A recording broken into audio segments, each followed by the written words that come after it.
You should all check out the Hills Hoist Facebook page right now because we have a VCAT cat. We have we've converted our reverberation ticket giveaway into a competition. Yeah. And it is to draw the best VCAT, which is the animal personification of VCAT, the VCAT. And this one, we've had an entry from Glenn Scollier, and it's quite marvellous. It's quite graphic. It's quite graphic. You can see its bumhole. And can't say radio. And it's a ferocious, gigantic cat, and it's pulling all over the Hippie Haven and the Saffron Cottage. So thank you to Glenn for sending that in. You are in the running to win a double pass to Reverberation on the 20th of October. And we have two guests into the Hills Hoist studio. We've got Matt Craig. Hello there. And we also have Councillor Samantha Dunn. G'day, nice to be here again. So we're going to talk a little bit about the McDonald's application in Tacoma, which they've been successful.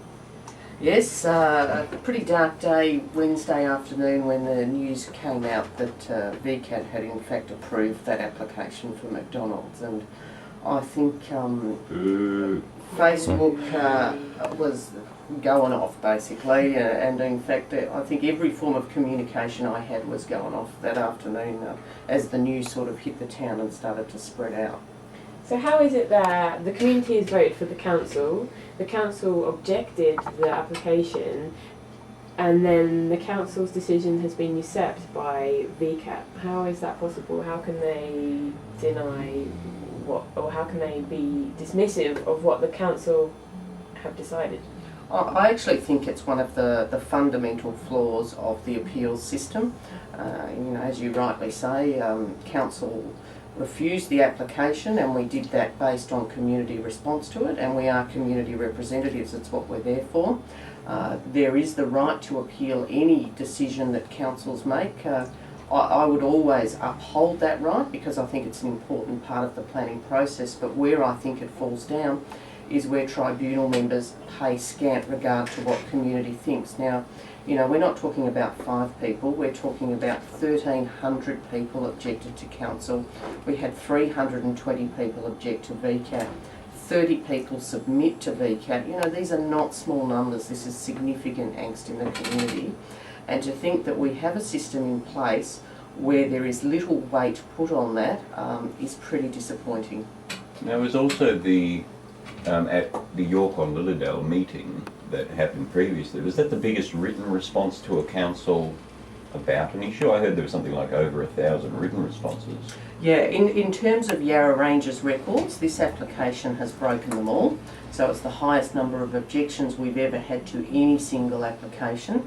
And at the council meeting itself, we had 670 people there. So I think at the 600 mark, we had to shut the doors because we weren't allowed to put any more in the venue. So those 70 latecomers actually stood around outside on the veranda, so they could still hear and see the proceedings, but weren't technically inside. So it certainly broke every single record that we've had in relation to an application, and I think that just shows the immense amount of community outrage about this particular application. And I think on the night as well, what it showed to my colleagues is that this was no renter crowd. This was a genuine slice of the community concerned about where their community would go should this application go ahead.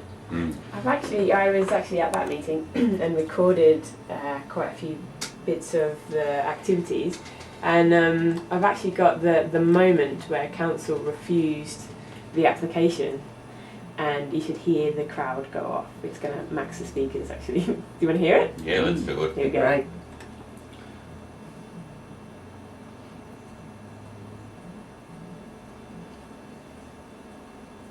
I think that's a Simon Garfunkel album, Sounds of Silence. I think that's the vote, that bit.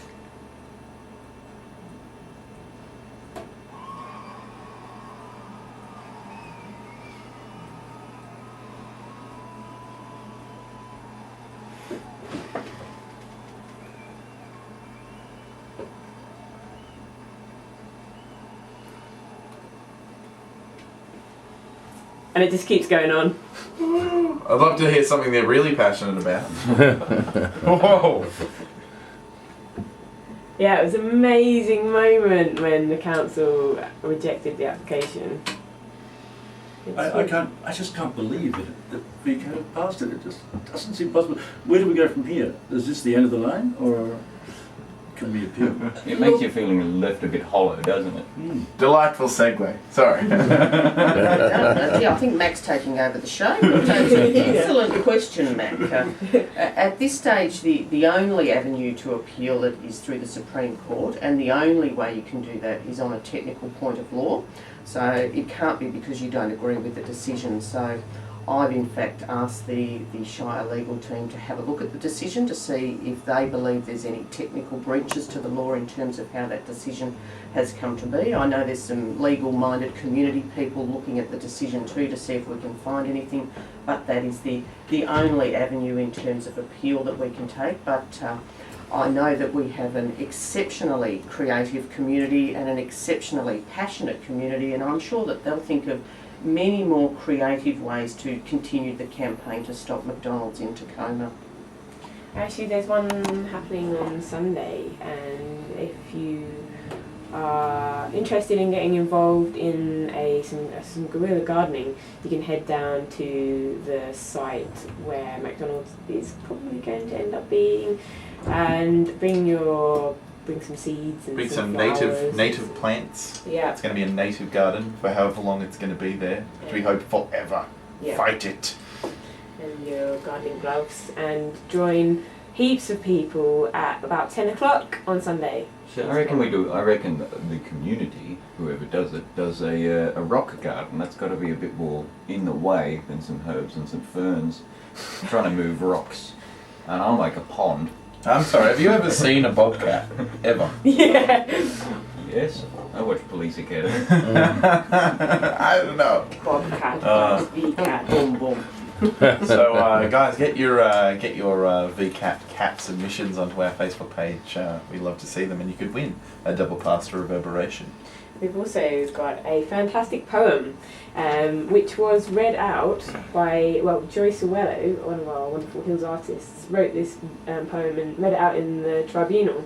Yeah, and at the time that Joy read this poem, we had actually had an incredibly intense morning hearing a whole lot of traffic evidence, and I think we're all a little bit exhausted, so it was a wonderful moment. It was just before the lunch break that Joy came on and presented her submission, and I think in terms of the mood of the day, it was exactly the right thing at the right time. And Mac is going to do the honours and read it for us. Thanks. My daddy drove me up to see the forest lush and green when I was just a babe in arms and hardly ever weaned. He held me in his arms and sang and showed me birds and trees. He marvelled at the grandeur of the forest and the breeze. Though I was far too young to know, he wanted me to feel how precious was this lovely place, how sacred and surreal.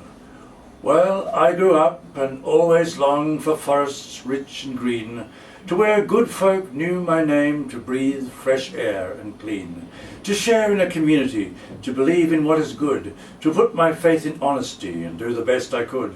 And part of that is cherishing the gifts that we've been given, not always wanting greater, bigger, always being driven. We're just a little village, and we don't want huge and tall. We don't need fast food megamarts or fancy shopping malls. We don't want yellow lights all night with all their advertising, or that awful black box buildings spewing out those fast food wrappings. We're fighting rampant urban sprawl and corporate domination that says to us, we need this, but it feels like strangulation. And all that extra traffic clogging up our little roads. If we'd really thought it out, we'd never have cane toads. Well, it's clear, I'm no poet. I'm an artist, I just paint. And the reason that I live up here is that it's never changed. Now, I understand there's progress and there's moving up and on, but mega modern fast food joints just don't fit our sleepy town. Tacoma's far from perfect.